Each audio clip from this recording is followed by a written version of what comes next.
दोस्तों, फिलिस्तीन के समर्थन में सऊदी अरब ने पहली बार दिखाया दमदार तेवर।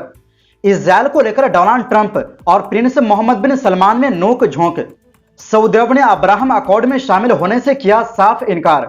जानेंगे क्या है पूरा मामला, और अगली खबर में आपको बताएंगे पाकिस्तान में इमरान खान की सेहत को लेकर मचा हड़कंप।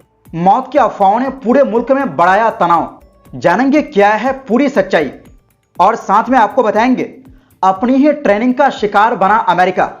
व्हाइट हाउस के पास फायरिंग करने वाले के बारे में चौंकाने वाला खुलासा। जानेंगे कौन है अफगानी रिफ्यूजी हमलावर। तो बिना समय गंवाए बात करते हैं खबरों की। दोस्तों, व्हाइट हाउस में इस महीने डोनाल्ड ट्रंप और सऊदी अरब के प्रधानमंत्री मोहम्मद बिन सलमान के बीच बातचीत तनावपूर्ण हो गई थी।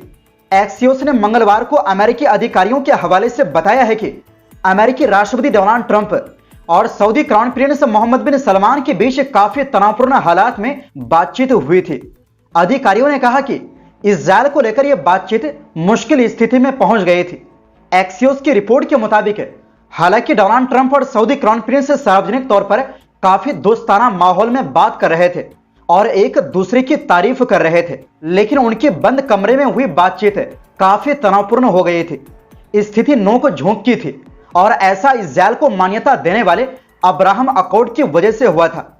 अधिकारियों ने कहा है कि अब्राहम अकॉर्ड को लेकर सऊदी अरब ने जो जवाब दिया है उसे सुनकर डोनाल्ड ट्रंप काफी निराश हुए हैं। व्हाइट हाउस में बिन सलमान के साथ एक पब्लिक मीटिंग के दौरान डोनाल्ड ट्रंप ने कहा कि उन्हें सऊदी क्राउन प्रिंस से सऊदी इस्राएल के रिश्ते में सामान्यकरण को लेकर बातचीत के दौरान सकारात्मक जवाब मिला है। इस दौरान बिन सलमान ने कहा कि वो चाहते हैं कि उनका देश अब्राहम समझौते का हिस्सा बने, लेकिन यह भी तय किया जाए कि दो राज्य समाधान का रास्ता पक्का हो जाए, मतलब फिलिस्तीन को अपना हक मिल जाए, उनके लिए एक अलग देश बन जाए। लेकिन जब डोनाल्ड ट्रंप ने बंद कमरे में होने वाली बातचीत के दौरान सऊदी क्राउन प्रिंस से अब्राहम अकॉर्ड में शामिल होने के लिए प्रेशर बनाना शुरू किया, मतलब डोनाल्ड ट्रंप ने कहा तुम्हें इस्राएल के साथ रिश्ते सुधारना ही होगा, यानी इस्राएल को मान्यता देना ही होगा, तो मोहम्मद बिन सलमान भड़क गए। उन्होंने डोनाल्ड ट्रंप से साफ शब्दों में कहा कि इस्राएल और हमास युद्ध के बाद सऊदी अरब की जनता की राय बहुत ज्यादा इस्राएल के खिलाफ है।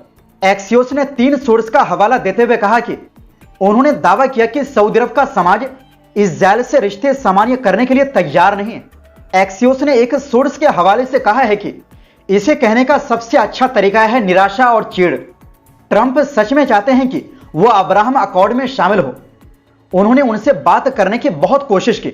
ये एक ईमानदार बातचीत थी, लेकिन प्रिंस सलमान एक मजबूत आदमी है, वो अपनी बात पर अड़े रहे। एक्सियोस के मुताबिक इस दौरान सऊदी क्राउन प्रिंस ने इस्राएल से रिश्ते सामान्य करने को लेकर एक बड़ी शर्त रखी। उन्होंने कहा कि इस्राएल को तय करना होगा कि एक निश्चित समय के अंदर एक फिलिस्तीन देश का निर्माण होगा, उसकी सीमा तय हो और वो सीमा ऐसी हो जिसे बदला ना जा सके। एक यूएस अधिकारी ने एक्सियोस को बताया कि 2 स्टेट सॉल्यूशन एक मुद्दा है। हालांकि उन्होंने रिश्ते सामान्य करने के लिए कभी मना नहीं किया, इसे बाद में करने का रास्ता खुला है। व्हाइट हाउस ने एक्सियोस को बताया कि ट्रंप के लिए यह जरूरी है कि सभी मिडिल ईस्ट देश अब्राहम अकॉर्ड में शामिल हो, क्योंकि गाजा में युद्ध खत्म हो गया है और ईरान का न्यूक्लियर प्रोग्राम पीछे चला गया है। मतलब कुल मिलाकर साफ है कि मोहम्मद बिन सलमान अपनी जनता का बहाना बनाकर ही सही, लेकिन वो इस्राएल को मान्यता देने को तैयार नहीं, क्योंकि इस्राएल ने गाजा में जो तबाही मचाई उसको लेकर पूरी दुनिया के मुसलमानों के अंदर एक अलग ही गुस्सा भरा हुआ है। वहीं दूसरी ओर दोस्तों, पूर्व पाकिस्तानी पीएम इमरान खान की मौत को लेकर सोशल मीडिया पर अफवाह तेज हो गई है। इमरान खान अगस्त 2023 से रावलपिंडी की अडियाला जेल में बंद है। कुछ मीडिया रिपोर्ट्स में दावा किया जा रहा है कि उनकी तबीयत ठीक नहीं है और भारत के नेशनल मीडिया तक उनकी मौत को लेकर खबर फैलाई गई। पिछले 3 हफ्ते से इमरान खान की बहनें उनसे मिलने की कोशिश कर रही है, लेकिन जेल प्रशासन इसकी अनुमति नहीं दे रहा। इसी वजह से इमरान खान की सेहत को लेकर चर्चा तेज हो गई। तनाव बढ़ने के बाद जेल प्रशासन ने कहा है कि इमरान खान की तबीयत बिल्कुल ठीक है। इस बीच इमरान की पार्टी पाकिस्तान तहरीक इंसाफ पीटीआई ने इमरान खान की सेहत के बारे में हाल की अफवाहों के बारे में सरकार से स्पष्टीकरण मांगा है।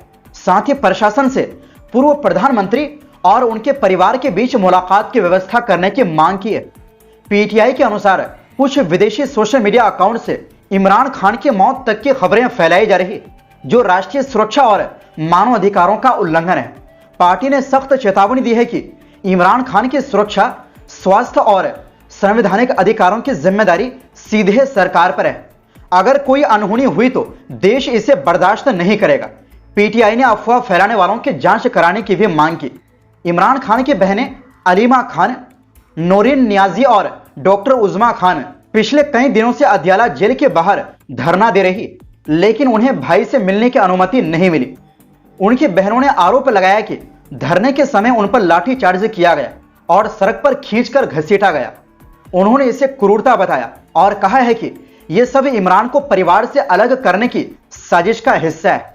वहीं दूसरी ओर दोस्तों, बुधवार शाम अमेरिका की राजधानी वाशिंगटन डीसी में व्हाइट हाउस के पास नेशनल गार्ड पर गोलीबारी की घटना हुई। इस हमले में 2 नेशनल गार्ड सैनिकों को गोली लगी, जबकि हमलावर को काबू कर लिया गया। एफबीआई ने हमलावर की पहचान 29 वर्षीय रहमानुल्लाह लाकनवाल के रूप में की है। घटना के बाद तत्काल प्रतिक्रिया में राष्ट्रपति डोनाल्ड ट्रंप ने अमेरिका में अफगानों की एंट्री रोकने की घोषणा की।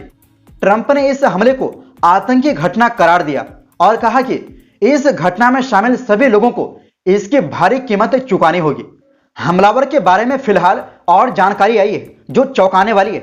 जानकारी के मुताबिक रहमानुल्लाह लाकनवाल अगस्त 2021 में अफगानिस्तान से अमेरिका आया था। उसने 2024 में शरणार्थी का दर्जा पाने के लिए आवेदन किया और उसी साल उसे इसकी मंजूरी भी मिल गई। रिपोर्ट्स बताती है कि लाकनवाल पहले अफगानिस्तान की पूर्व सरकार की फौज में 01 यूनिट का सैनिक था। यह वही यूनिट थी जिसे अमेरिकी खुफिया एजेंसियों ने खुद तैयार किया था। उन्हीं ने इस यूनिट को बनाया, ट्रेनिंग दी और आधुनिक हथियार भी दिए। सूत्रों के अनुसार इस 01 यूनिट के कई जवान अभी मानसिक तनाव और मानसिक बीमारी से जूझ रहे हैं। इसी वजह से इन जवानों में कुछ मामलों में आत्महत्या और कभी कभी दूसरों पर हमला करने जैसी घटनाएं भी देखने को मिली। दरअसल हमला फैरागट वेस्ट मेट्रो स्टेशन के पास हुआ। लाकनवाल कुछ समय तक वहीं इंतजार करता रहा और लगभग 2:15 में अचानक गोलीबारी शुरू कर दी। न्यूयॉर्क पोस्ट की रिपोर्ट के मुताबिक लाकनवाल ने सबसे पहले महिला गार्ड को सीने और फिर सिर में गोली मारी। इसके बाद उसने दूसरे गार्ड पर फायर किया। उसी समय पास ही मौजूद तीसरे गार्ड ने लाकनवाल पर 4 गोलियां चलाई और उसे काबू कर लिया गया। हमलावर को लगभग बिना कपड़ों के एम्बुलेंस में ले जाया गया। अमेरिकी जस्टिस डिपार्टमेंट इस मामले को आतंकवादी हमले के तौर पर जांच कर रहा है।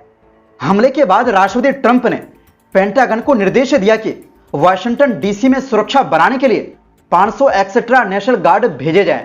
ट्रंप ने कहा कि आरोपी इसकी भारी कीमत चुकाएगा।